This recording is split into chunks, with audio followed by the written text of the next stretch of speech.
Phylum porifera chapter number 2 zoology Miller and Harley की books में से आज का हमारा टॉपिक है। Welcome to dear bio channel. So let's start. Phylum porifera बच्चों, इसका नाम पोरीफेरा इसीलिए रखा गया क्योंकि इसकी बॉडी में जो होते हैं वो पोर्स होते हैं, पोर बेयरिंग ऑर्गेनिजम्स होते हैं, जिसमें एग्जांपल आती है स्पॉन्जिस की। स्पॉन्ज होती हैं जितनी भी वो पोर्स होते हैं उनमें स्पॉन्जिस इनको बोलते हैं, और ये पानी में रहती हैं, एक्वेटिक एनवायरनमेंट में रहती हैं, जो कि मेराइन या फ्रेश वाटर दोनों हो सकते हैं, मेराइन या फ्रेश वाटर दोनों। और इनकी जो लेंथ होती है, ये एक आपके पास स्पॉन्जिस नजर आ रही होगी, ये बनी हुई है। इसकी लेंथ जो होती है कुछ मिलीमीटर से लेकर 1 मीटर तक इसकी लेंथ होती है। 1 मीटर तक ये लेंथ ही हो सकती है। और ये समुंदर में एक्वेटिक एनवायरनमेंट में ये जो होती हैं वो स्टैक के जरिए वो समुंदर की जो नीचे तय होती है वहां पर ये स्टक होती हैं, वहां पर जुड़ी हुई होती हैं, फ्लोट नहीं कर रही होती। तो इसीलिए हम इनको कहते हैं जो स्पॉन्जिस होती हैं वो स्टेशनरी होती हैं। तो फर्स्ट पॉइंट आपने बताना है इनकी लेंथ, दूसरा पॉइंट आपने बताना है कि ये स्टेशनरी होती हैं, और इसके अलावा कुछ जो इनका लार्वा स्टेज में होती हैं तब ये मूव कर सकती हैं, मोटाइल होता है लार्वा इनका, लेकिन जब ये पूरी जो है वो स्पॉन्ज बन जाती है, मैच्योर हो जाती है, तब ये स्टेशनरी होती है। नेक्स्ट पॉइंट, इसकी सेल टाइप्स देखते हैं। सेल टाइप्स में कितने टाइप्स के सेल्स होते हैं तो डायग्राम से समझते हैं। डायग्राम में एक आपको पिनेकोसाइट्स नजर आ रहे होंगे, ये फर्स्ट टाइप के सेल्स होते हैं पिनेकोसाइट्स। सेकंड टाइप के होते हैं कोएनोसाइट्स, और थर्ड टाइप के इनके सेल्स होते हैं वो होते हैं मीसेनकाइम सेल्स। सो बच्चों, इनमें 3 टाइप्स के सेल्स होते हैं। पिनेकोसाइट्स जो होते हैं वो ये आपको बड़े बड़े सेल्स नजर आ रहे हैं सारे, ये पिनेकोसाइट्स हैं। पिनेकोसाइट्स जो होते हैं ये आउटर लेयर में प्रेजेंट होते हैं ये सारे सेल्स, और पिनेकोसाइट्स आउटर लेयर में होते हैं, और इनका काम क्या होता है, ये कॉन्ट्रैक्टाइल होते हैं, कॉन्ट्रैक्ट करते हैं। और अब ये सेल्स के दरमियान ये कुछ जो होती हैं, यहाँ पर जहाँ पे 2 सेल्स अटैच होते हैं वहां पर कुछ जो होते हैं वो पोर्स होते हैं, जिनको हम ओस्टिया बोलते हैं। ओस्टिया बोलते हैं, ओपनिंग होती है यहाँ पर, इसको हम ओस्टिया बोल देते हैं। 2 सेल्स के दरमियान ओपनिंग इज कॉल्ड ओस्टिया। ये ओपनिंग ओस्टिया, इसके बाद जो है वो हम सेकंड टाइप के सेल्स देखते हैं, वो होते हैं इनर, जो स्पॉन्ज होती है इनर साइड पे जो प्रेजेंट होते हैं वो होते हैं कोएनोसाइट्स। कोएनोसाइट्स जो होते हैं ये एक और लेयर, इनर लेयर को बनाते हैं, और इनमें कोलर सेल्स होते हैं। कोएनोसाइट्स में आगे जो है वो कोलर सेल्स होते हैं। कोलर सेल्स जो होते हैं ये इनका स्ट्रक्चर यहाँ पर बना हुआ है। कैसे होते हैं कोलर सेल्स? कोलर सेल्स में 3 चीजें होती हैं। यहाँ पर अगर आप गौर करें तो एक हमें सेल नजर आ रहा है जिसके सेंटर में न्यूक्लियस है, ये सेल होता है। उसके साथ में पीछे हमें ये रीजन नजर आ रहा है जिसकी एक ओपनिंग है जहां से एक फ्लेजेला बाहर निकल रही है। फ्लेजेलम सिंगल होगी तो इसको हम फ्लेजेलम बोलेंगे। अब ये जो इतना सा रीजन है, इनमें माइक्रोट्यूब्यूल 2 चीजें प्रेजेंट हैं। कलर चेंज करते हैं। ये देखो बच्चे, यहाँ पर माइक्रोट्यूब्यूल्स है सीधी सीधी, और ये सीधी सीधी सॉरी ये विलाए हैं, विलाए इनको बोलते हैं। और विलाए के ऊपर जो होती हैं वो वर्टिकली जो है वो माइक्रोट्यूब्यूल्स प्रेजेंट होती हैं। विलाए जो हैं वो स्टेट हॉरिजॉन्टल होती हैं, और वर्टिकली इनके ऊपर क्या प्रेजेंट होती हैं, माइक्रोट्यूब्यूल्स। जब विलाए जो कि प्रोटीन थ्रेड्स होते हैं, धागे होते हैं प्रोटीन के, प्रोटीन थ्रेड्स, और उसके साथ जो उसके ऊपर वर्टिकली, ये मैंने एक ही बनाया ग्रीन कलर का, ये माइक्रोट्यूब्यूल्स हैं। जब ये दोनों स्ट्रक्चर्स मिल जाते हैं, विलाए एंड माइक्रोट्यूब्यूल्स, तो तब हम इस पूरे को बोलते हैं कॉलर।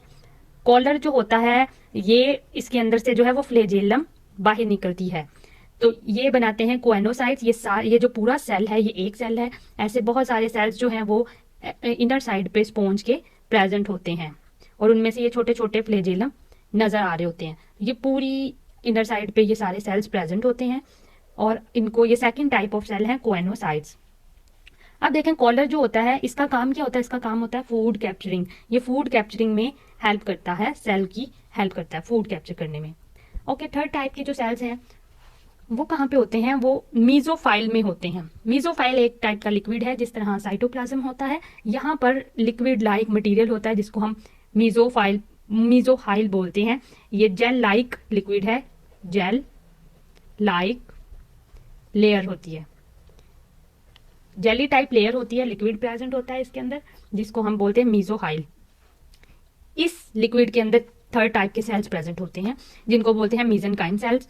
मीसेनकाइम सेल्स जो होते हैं ये अमोबाइड सेल्स होते हैं। अमोबाइड सेल्स यानी ये मूव कर सकते हैं, और इनका 3 काम होते हैं इनका। इनके अंदर जो होता है वो ये फॉर्म स्केलेटन और स्पॉन्ज। स्केलेटन भी यही सेल्स बनाते हैं, मीसेनकाइम सेल्स। रिप्रोडक्शन भी यहीं पे होती है, और फूड डिस्ट्रीब्यूशन भी यहीं पे होती है।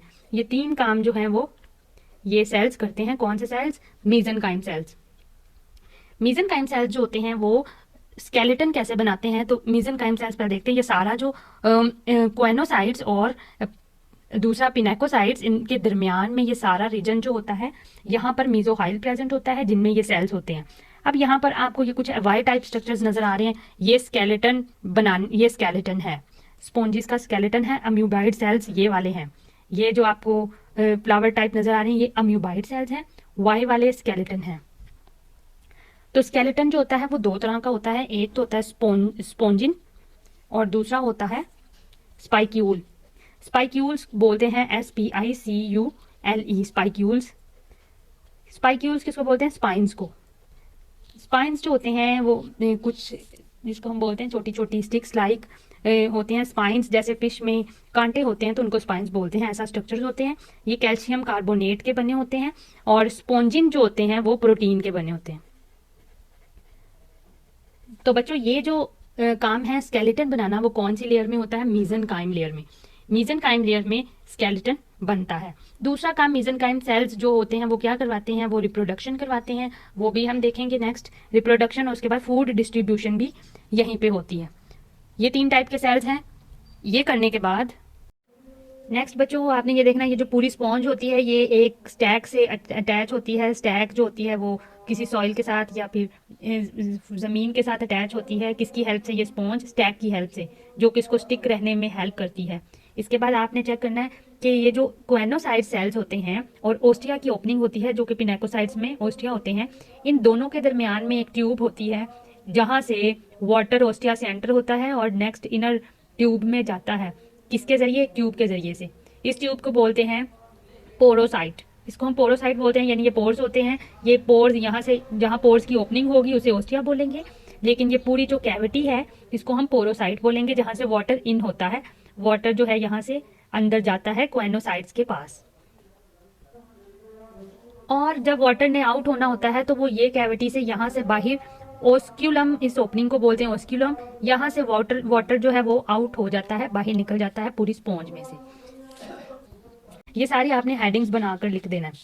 अब हम देख लेते हैं नेक्स्ट में रिस्पायरेटरी सिस्टम, नर्वस सिस्टम, ये जितने भी सिस्टम्स हैं ये इनमें होते हैं या नहीं होते, वो आपने ये भी हेडिंग्स बनाकर लिख देना है। रिस्पायरेटरी सिस्टम एब्सेंट होता है, नर्वस सिस्टम भी एब्सेंट होता है, और वाटर वेस्कुलर सिस्टम जो होता है वो दो तरह से, ओस्टिया और ओस्क्यूलम। ओस्टिया जो पोर्स होते हैं और ओस्क्यूलम जहाँ से वाटर बाहर जाता है, और ओस्टिया से वाटर इन होता है और यहाँ से आउट होता है।